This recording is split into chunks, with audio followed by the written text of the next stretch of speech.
How do I want to start this video? I never know what I'm about to say when I start these things.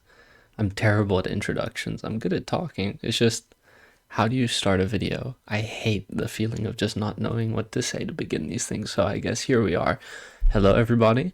My name is Jonathan. You may know me as, well, many things, since I'm famous for having more identity crises on Instagram than actual content.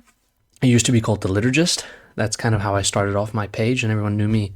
Probably most people who follow me on Instagram followed me during that period of my identity. Then I changed for quite some time to being the Anglican, the Anglican academic. But now I am the newly minted, the Anglican seminarian. So you may know me as that. But my name is Jonathan. I am in fact an Anglican seminarian going to a non-Anglican seminary. So a little odd in that way. But that's certainly how everyone at my seminary knows me as the weird Anglican dude. So I thought it would be a fitting identity for me online as well. Welcome to my channel. I haven't been as faithful as I've wanted to in posting things. I had a series that I was planning on doing called Seminary Life, and I got one video of it up, and then, well, Seminary Life got busy, so I wasn't able to pursue it as much as I wanted to. But I guess this marks the second official Seminary Life video. I have nothing in particular planned to talk about. I just thought I would pop on to my computer since I have some free time. Well, not really. I'm more procrastinating writing an article review. But that is pretty much the essence of Seminary Life is I don't want to study Hebrew today, nor do I want to write my article review. So what better thing to do than pop online and make a video? So yeah, I have no plan for what I'm going to talk about today. I just kind of want to ramble on, dump what's in my head, and that keeps me up at night and waking up at 3 a.m. and dump it on you lovely people on the internet. Probably talk a little bit about what myself and some of the other Anglican folks online are doing for June, what the devil likes to call Pride Month, what we Christians like to call the month dedicated to the Sacred Heart of our Lord Jesus Christ.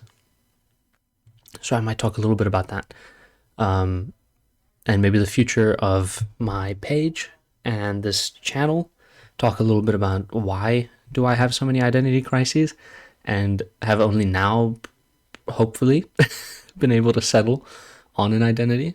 So yeah, let's talk about that first. So I've jumped around and changed my name so many times, changed my logo almost as many times, maybe actually more. Like I said, I started off as the liturgist. And the reason I named myself that at first, when I first started this page, was because that's what attracted me to Anglicanism, was the liturgy. So I was super into being an apologist for liturgy, super into studying the prayer book at the time. Still am, of course. Still very Anglican, very much Anglican, hopefully. I mean, I just submitted paperwork for my ordination process, so I'd hope, or at least the beginning parts of said process. It's a very long process, which hopefully I'll maybe make another video later on talking about what that looks like, at least in my diocese. I think it depends a little bit based on your diocese how the process actually looks. I'm not too sure how similar it is across dioceses. Anyway, so I started off as the liturgist precisely because of that reason, because liturgy is what largely attracted me to the tradition. And I was probably that for about a year, I think. But I very, slowly realized that's not what I'm passionate about talking about. It's not what I study at school. I study New Testament and language. And I'm hoping to become a priest and serve in a parish, but, liturgy isn't what I spend my days talking about. So then I thought, okay, Anglican academic, because I'll be the guy who wants to talk about a lot of academic stuff from an Anglican perspective, because that's really what I do on a daily basis. And yeah, I enjoy doing that, but also talking about academics can be tedious, talking about technicalities and language. No one really cares. I sometimes don't even care and get exhausted of it. You know, when you constantly are writing papers and getting assessed on your Hebrew, um, it gets a bit much, gets a bit boring. So it's not really what I want to be talking about on my free time and when I'm trying to have some fun. So I was the Anglican academic for a while. And I didn't feel settled in that. It's not really what I wanted to portray. Originally, when I made the page, it was right before I was starting seminary. It was the summer before. And my vision for the page, for the Instagram page, and I was thinking about maybe making a YouTube. This channel only came a little bit later. But my original intent and desire was to have like an online journal where I could share my time in seminary with people, share what it was like, and maybe encourage some folks. So that's why I made the page. So I realized a better identity for me online was that of the Anglican seminarian, because it gives me the freedom to kind of talk about absolutely whatever I want and go on just tangential rants whenever. I don't have to be focused on academics or pastoral. My heart lies in both. So so I'm going to keep it to the Anglican seminarian, so help me God. I will not change it again. And the logo is here to stay. It took me weeks to make that thing. I'm proud of it. And that's it. Not touching it. I'm done. I'm giving up the very early midlife crisis online. So, that's the identity of the page, my Instagram page, and now also my YouTube. So it is going to henceforth be known as the Anglican Seminarian until, I don't know, if I do get ordained, then I'll just have it be my name and have it be like my ministry page. That's the goal. As for content, moving on to another topic besides my identity crises, I'm hoping to make more videos, especially. I'm not too good at Instagram stuff. And either way, I think that's pretty well covered. Guys like the Imperial Retrieval, Young Anglican, and Reformed Episcopal Scott, all those folks, they're much better at it than I am. I'm not that guy. I'd much rather just have a cup of tea, talk into a camera, maybe have like some devotional videos, do it like, I don't know, a Lectio Divina with you guys. That's an idea I've had recently. Have some fun with that. And kind of just, mixing kind of the pastoral vibes and the academic vibes and just chat and rant and share a little bit of my seminary-induced schizophrenia with you guys. Anywho, so yeah, content-wise, it'll be a lot of stuff probably more focused on the YouTube and sharing that on the Instagram and just having some community on Instagram. That's what I've enjoyed with it. That's what I've been enjoying, is just having a sense of community and talking with you guys and getting to know you guys. I've gotten to meet a bunch of cool people. Anglo-Cath Corner, Braden from Imperial Retrieval, Joe, the king of Anglican content, young Anglican himself. I've had some fun getting to know you guys, so hopefully we can keep it up. Maybe eventually someone made a joke about having Anglo-Con, because a bunch of us apparently live surprisingly close to one another, so who knows? That would be a funny clash of the Angloverse. Everyone come together. So yeah, I'm hoping to make more videos, hoping to keep up the Seminary Life video series. I guess this is technically episode 2. And I'll get into my recent experiences with seminary in a little bit. I never got to make a video on the academic conference I got to, and I've been meaning to apologize to everyone that I never, I mentioned it on the Instagram and then never pitched. It would turn out that people don't like you recording and publishing content of papers that they have yet to be able to publish, so I didn't record anything because I couldn't bring you guys into the sessions, because again, either they were papers that are being published soon or they were hoping to get published, so putting it on YouTube before they could do something with it is probably not a great idea, and just not ethical. So I didn't bother recording anything for that, but we can talk about my experience at the latest conference I went to a little while back, and just what academic conferences are like. I have a bit of experience in that area. Um, what else? Oh, I'm hoping to make a podcast series here on the YouTube, but also spread the episodes on something like Spotify or Apple Podcasts. I've been working on that. The idea would be kind of something similar to what I'm doing here with Seminary Life, but instead of focusing just on seminary, just talking with people about many different topics. I'm hoping I'm going to corner him. I'm going to corner one of my friends who also is a seminarian. He's actually working on his PhD in New Testament right now at the same seminary that I'm at, which is where we met. I met him. We met each other when we were an undergrad. He was an upperclassman. I had just started. We became good friends. I knew him through his MDiv. Now I'm doing mine, and he just started his PhD. I think he's in his second or third. Yeah, he's in his third semester of his PhD. I'm in my third semester of my MDiv. So fun times. I'm going to try to corner him and threaten him at knife point to do a video with me, a podcast episode. So I'm going to announce it. I'm hoping to make that podcast. It's going to be called The Seminarian's Heart, because on it I want to just talk about really what it means to be a seminarian, the struggles of being in seminary, what seminary is like, and a lot of other topics like church history, theology, biblical studies, maybe some language things if people are interested enough in that. And some episodes will just be me ranting like this. Otherwise, I'm trying to have friends on, maybe get some of the other Anglo guys on some episodes. I know Imperial Retrieval is finishing his seminary experience, so it would be fun to have a chat with him, me really just finishing my first year, him finishing his seminary experience. And I'm pretty sure he also went to a non-Anglican seminary, so I'd be interested to get his experience on what that was like. So I'm gonna have this series, which is just kind of updates and vlogs, kind of very chill rant type thing, be Seminary Life, and then have the kind of more formal, structured with a topic and potentially guests be the podcast, and that be called The Seminarian's Heart. The heart behind seminary, the heart we have as seminarians. You know, some of us have split, what's the word I'm looking for? Like focuses going into seminary. So I went into seminary being more academically minded and wanting to be more of a career academic than a minister.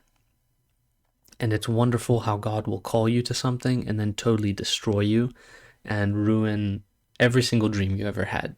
It's beautiful. And that's pretty much just what seminary is. So I went in wanting to be career academic and then maybe do like pastoral on the side.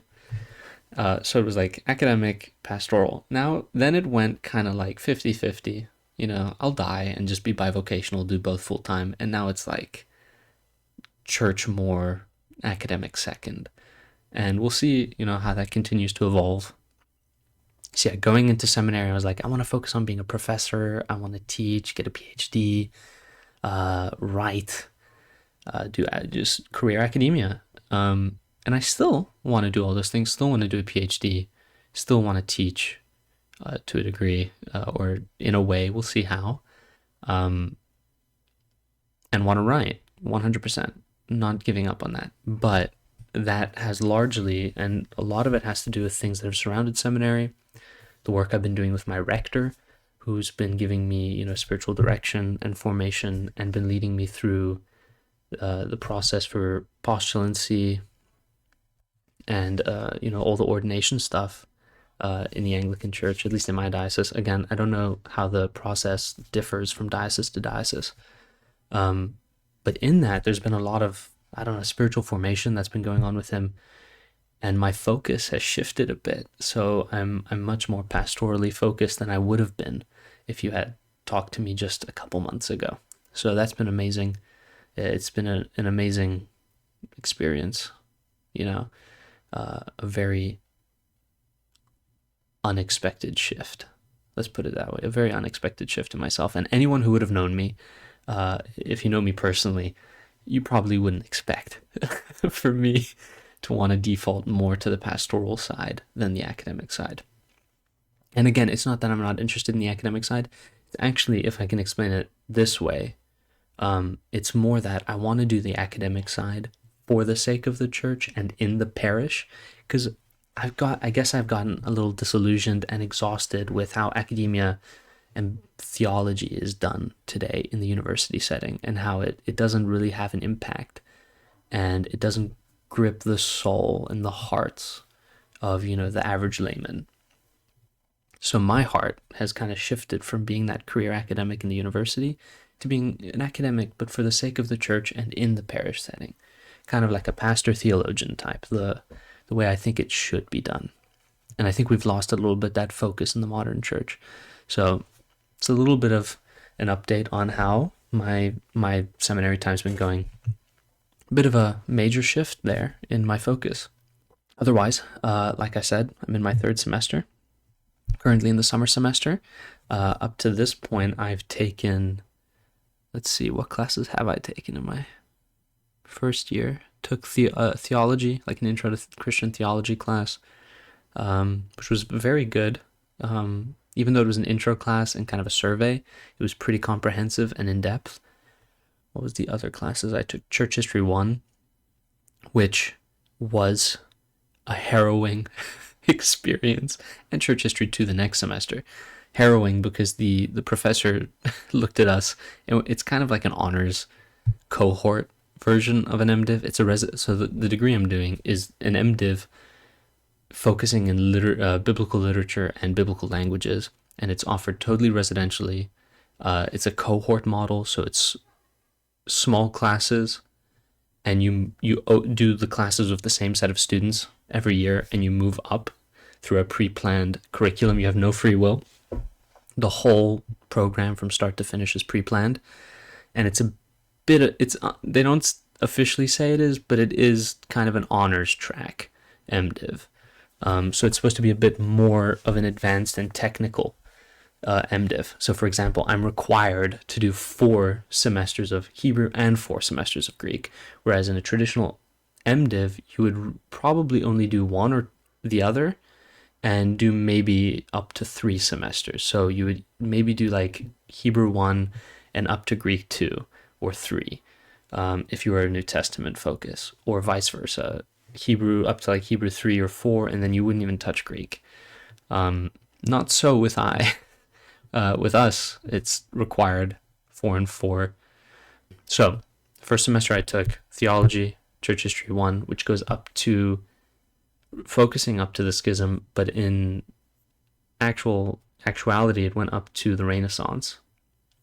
Then I took Christian spiritual formation. That's what it was. Spiritual formation, which that class wrecked me. Messed me up in no, not even being dramatic. That class, it wasn't academic. It wasn't, an academic class. It was a very much a pastoral, laid back thing. But my goodness, I've never been so beaten up in a semester by a class. That class messed me up. And it's kind of to blame a little bit for my shift from, focusing predominantly on the academic side to wanting to focus now a bit more on the pastoral side. Particularly towards the end of that class, we were reading a book by Henry Nouwen, a late Catholic priest. And part of Henry's life story was that he was a career academic, very successful academic, but towards the end of his career, he shifted into being totally pastoral and led, I believe it was, he moved into a community and was their priest, and it was a community for those with special needs. And so he made a totally radical shift from being a career academic to operating this community for those with a disability. And it was a beautiful thing, and somehow, and the professor connected me with this, because my church has a ministry to those with special needs, and I tend to serve in that. And this professor kind of just pushed me and was seeing in me a shift similar to now in, where there is still that passion for the academics, and not giving up on that, but having a different vision for how that looks in one's life and how one uses that, especially in the parochial setting. So that helped push me. And then there was a bunch other abuse I was getting from that class. A lot of very intimate content in that class that was messing me up. But it was great. It was wonderful, and I wouldn't trade that for anything. But yeah, so second semester I took Church History 2, which was equally sadistic. Oh, and I was saying when I was talking about my degree being an advanced degree, the reason that class is sadistic is the professor made sure to push us higher than an MDiv level in that class. I'm pretty sure on day one of Church History 1, he walked into class and said, so we're basically going to treat this like a PhD class. And a part of my soul proceeded to die like that. And he did. He most certainly did treat it like a PhD class. It was set up as a seminar class. We just talked and read until we dropped, and then wrote a paper which he scrutinized at such a level that I have never recovered emotionally. And that was for 2 classes. So Church History 1 and Church History 2. Church History 2 picks up right where we left off, which was, yeah, pretty much at the Renaissance, and then went up to today. What else did I take last semester? I'm trying to remember now. Torah. Yes. So one of the wonderful things about my degree is it follows the canon. Of course, the Protestant canon, the 66 books canon, and it goes in order. So I started Hebrew 1 last semester in the spring. So did Church History 2, started Hebrew 1, and took Torah, so Pentateuch, so Genesis through Deuteronomy. Wonderful class. Probably my favorite class I've taken thus far. My favorite part was just seeing the continuity of the Old Testament, especially in the Pentateuch, in the Torah, and how it connects and is fulfilled by the New Testament, especially ecclesiology. This would be a fun topic for a future video, so I won't talk about it too much now. It'll be a really fun one to tease out and develop in another video, but one of the most impressive things in that class was slowly realizing and noticing just how much of the ecclesiology that is teased out in the Torah applies perfectly in the New Testament, isn't done away with. We tend to have this negative bias that I think comes a little bit from Gnosticism and the Marcionites in the early church. We have this negative bias towards the Old Testament that it needs to be just thrown away, kind of washed away and gotten rid of because of the New Testament. The New Testament is so much better. The Old Testament was done away with. And that's not true. The Old Testament is the scriptures of the church, of the early church, especially since the really early church, the apostolic church, it didn't have the New Testament yet. It was being written. The scriptures they had to go off of was the canon of the Old Testament. So such a bias is absolutely rooted in the heretics of the early church, not in the apostles and the bishops at all. So I started to, my eyes started to open, and I saw how so much of our New Testament ecclesiology is found in the Torah, especially odd books like Leviticus. Just being an Anglican reading that, I saw high churchmanship in the Torah. I saw high church Christianity in the Torah, and it was absolutely fabulous and breathtaking and transformative. So I won't get too deep into that. I'll just leave you guys with that taste, and we'll have to do a future video where I talk about that, maybe a podcast episode. So that was one of the classes I survived. It was actually pretty easy, not gonna lie. Hebrew 1 is pretty easy. It's Hebrew 2 that I'm taking now that becomes a bit harder. Hebrew 1 is just really a matter of learning the alphabet, getting used to reading what feels like backwards for us, as, Germanic and Latin Western speakers. So it's getting used to that, learning your first few conjugations in the basic stem. Really easy things. Nothing too crazy. Nothing that'll rock your world. Now, I'm currently taking just 2 classes. My summer semester kind of clears up a little bit, becomes a bit lighter. Instead of taking 3 classes, I'm just doing 2. So I'm taking Hebrew 2, which is where stuff gets a little bit crazier and you start to die inside a little bit more. Hence, I'm doing this instead of studying my Hebrew because I can't handle studying another STEM. I don't want to do it right now. I'll have to do it, especially since I have a quiz soon and an exam that's coming up. So pray for my soul. Commend me to God. I'm going to need it. The other class I'm taking is Old Testament prophets.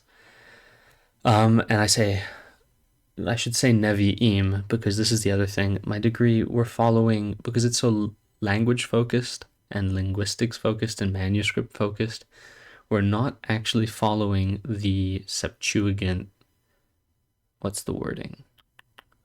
The Septuagint organization of the Old Testament. We're actually following the Hebraica organization. So I say the Septuagint because we're doing our Hebrew study, our Old Testament studies in the original Hebrew. So instead of following what you'd think is the conventional, 4-part division of the Old Testament that comes natural to us, which is Torah, Pentateuch, historical books, things like Joshua, Judges, the Samuels, the Kings, the Chronicles, prophets, major, minor, and then the writings. That's all based off the Septuagint tradition. We're focusing on working with the text of the Bible in the languages they were written. So we're doing the Hebrew composition of the Old Testament. Same books, so it's nothing crazy. We're doing the same, Protestant canon of the Old and New Testament. It's just the arrangement that is a little bit different. So Torah, same thing, same 5 books. Prophets is where it gets a bit crazy. It's just shy of 50% of the Hebrew Bible that we're taking in one class. So it's a bit of a sprint, and it's crazy. And the books are a bit different. So it includes a lot of the books that in the 4-part division are under the historical books category. So the first week we spent in Joshua and Judges in prophets class. So, a little bit different from what you'd expect, because in the Hebrew composition of the prophets, it includes a lot of those books.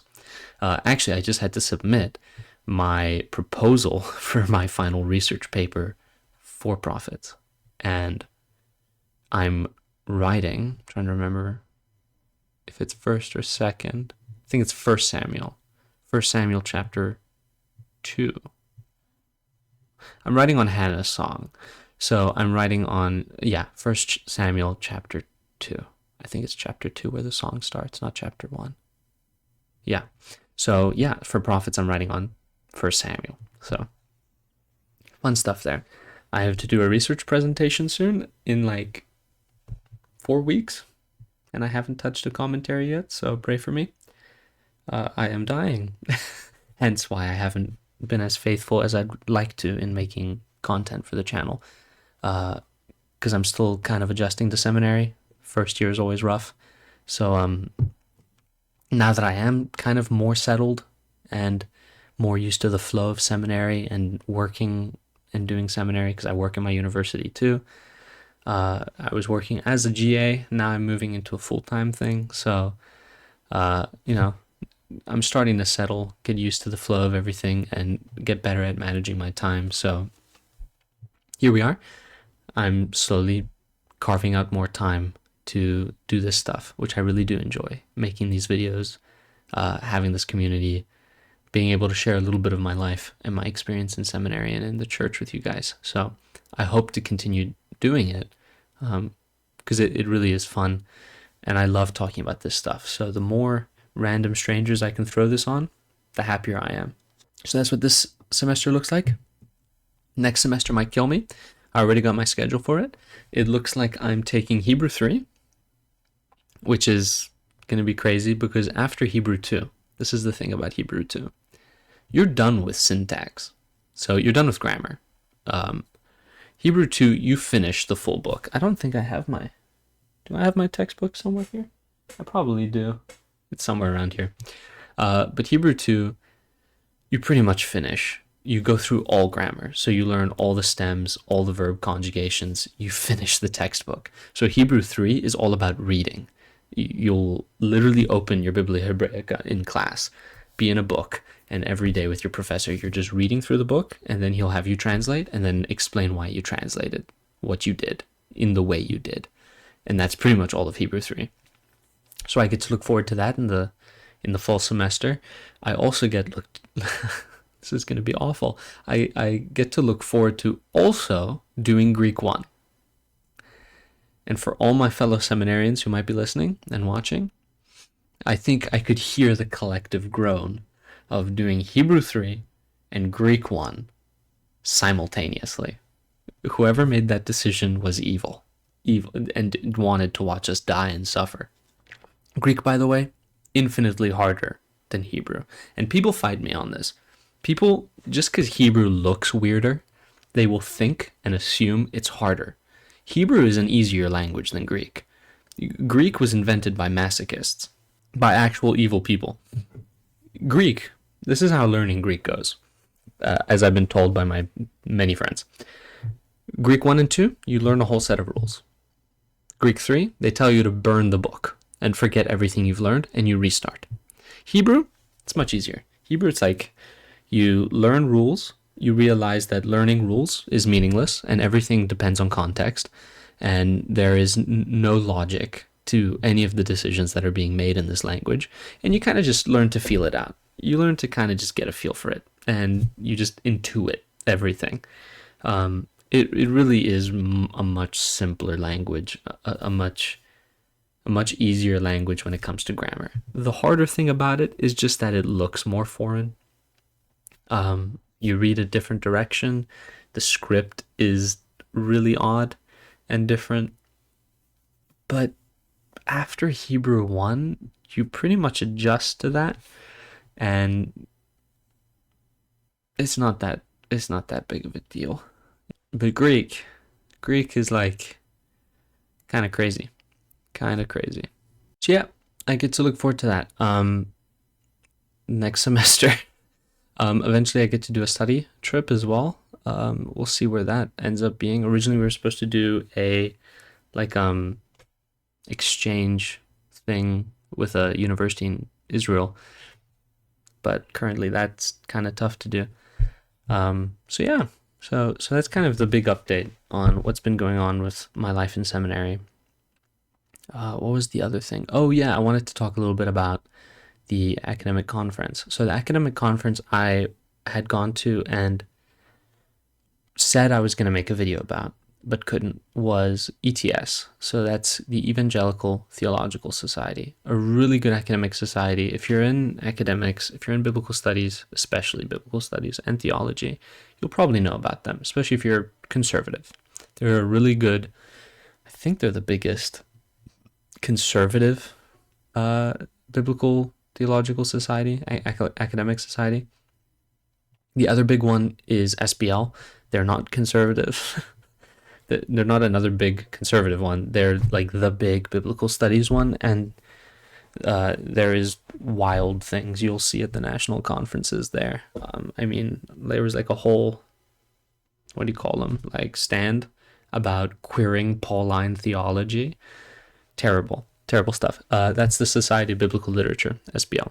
But I was going to ETS, and it was very convenient because this year it was hosted, the regional conference, I should say, the Southeast Region Conference was hosted at my university.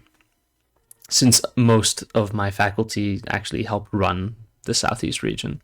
So they hosted it at my university. And it was really fun. I got to hear papers from my professors, some of my professors from seminary, some of my professors actually from undergrad, because I did my undergrad at the same university I'm doing my MDiv.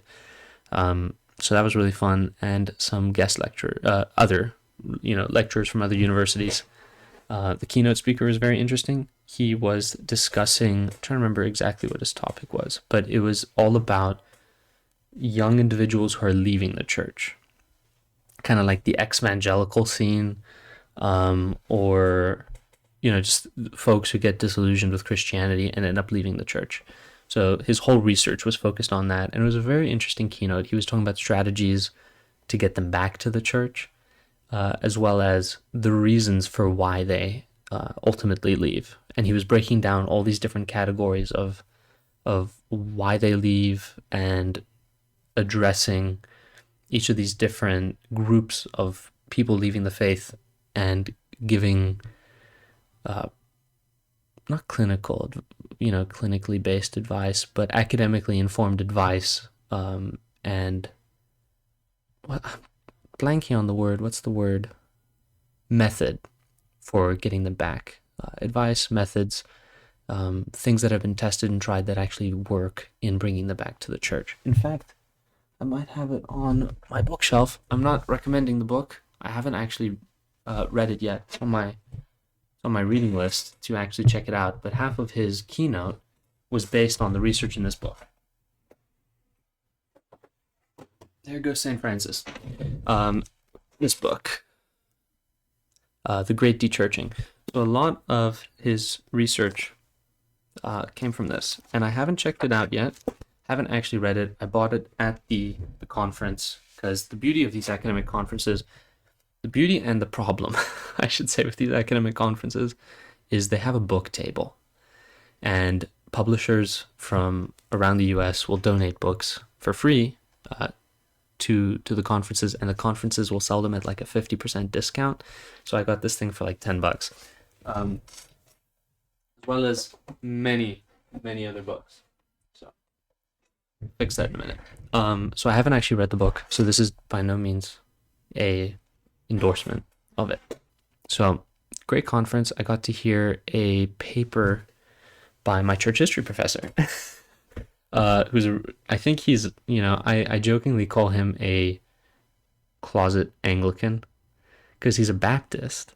He actually pastors a Baptist church, but his whole paper was defending Episcopal polity and explaining how it was a natural development out of the Bible, that the early church, it was like a biblical development. It wasn't just a historical and institutional development. His argument was the reason the early church very quickly moved to an episcopal polity was based on especially Paul and the early bishops emulating the way Paul would interact with the churches that he planted.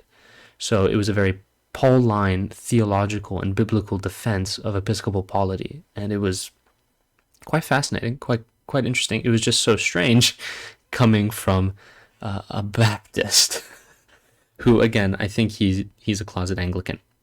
So that was an interesting paper. I got to hear one of my favorite undergrad professors who I took for my senior capstone at my university. He was presenting a paper, and I love him. He has one like major theory that he's been developing for years and he's working on. He's more of a philosopher than a theologian or a biblical scholar. He's like a complete philosopher, and his area is C.S. Lewis and natural law, and that's all he ever talks about. And it's awesome. So he was defending a thesis he has on C.S. Lewis's presentation of natural law and its importance for civil government. So it was interesting.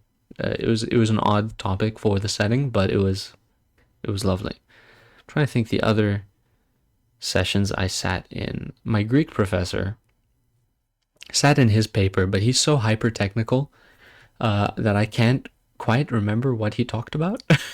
It was way over my head, and I'm trying to even remember where it was from. It was just a very technical grammatical paper on a particular pericope.